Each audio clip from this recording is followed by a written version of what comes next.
Əziz tamaşaçılar, əziz dodo sevərlər, sizləri oktyabrın 1-dən 7-sinə qədər Expo Beynəlxalq Kitab Sərgisinə dəvət edirəm.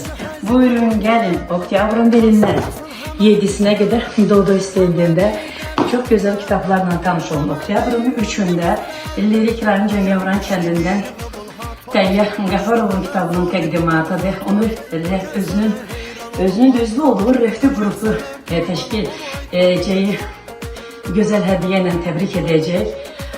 Oktyabrın 4-də isə qoy Astara rayonunun, Astara şəhərinin Kovalim qrupunun üzvü Mərifə Əziz qızının kitabının təqdimatıdır və onu da onun qrupun üzvü olduğu Kovalim qızları, bacıları təbrik edəcəklər.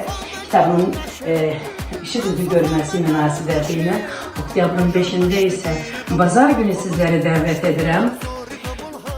İsmayıl'ın İvanovka kəndindən Malakan olan Tatyana Minikovanın kitabının təqdimatında onu da özünün üzvü olduğu Slavyanочка qrupası təbrik edəcək. Əzizlərim, Təyyarın kitabı təqdim etmə zalında olacaq, amma Hovalimlə Slavyanочка qrupu isə stendimizdə olacaq.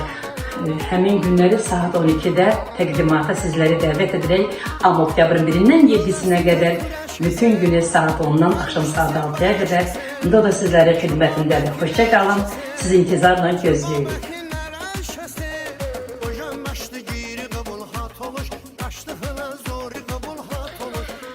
Salam чему хотам шараком. Шмани dəvət qardadı oktyabr mangi, kötəbə oktyabr mangi hafta saat dayko dəbə şamlı saat 8 Expo Beynəlxalq Kitab Sərgi dəvət qardadı Şmani.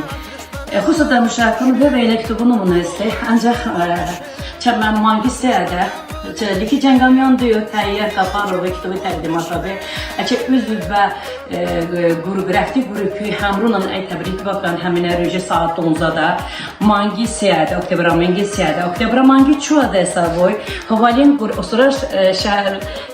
qrupu öz Mərifə Əzizikinə kitabı təqdimat və əyən çəmə xosa Hovalim qrupu üzvün dışda handayan təbrik vaxtdan. Amma mangi pencədə, oktябra mangi pencədə, İsmayıl rayonu İvanovka diyor və Tatyana Minikova kitabı təqdimat və əyən açay üzv və Slavyanочка qrupu ikinin təbrik vaxtdan. Xasətən şəhərdən oktябra mangi ilk həminə təqdimatın seviş mangi saat 10-da da var. Təyyarə təqdimat zala da var, ancaq Mərifə xanımı da Tatyana xanımı kitabın təqdimat stendədə var. Şmani hamma İbrədə bana dəstək verir dəvət qardamın. Oktябra mangi ilk, dəbə mangi hafta, har 3 saat dayko, dəbə aşanğı səşi, şmani bəçəşmən xıdıq, amına da bam. Bu anan, işte zılına da kitab bustanın. Xoşa dodo əhandın, xoşa dodo piyakasın. Sərbədən xıdıq, amına da bamandanın.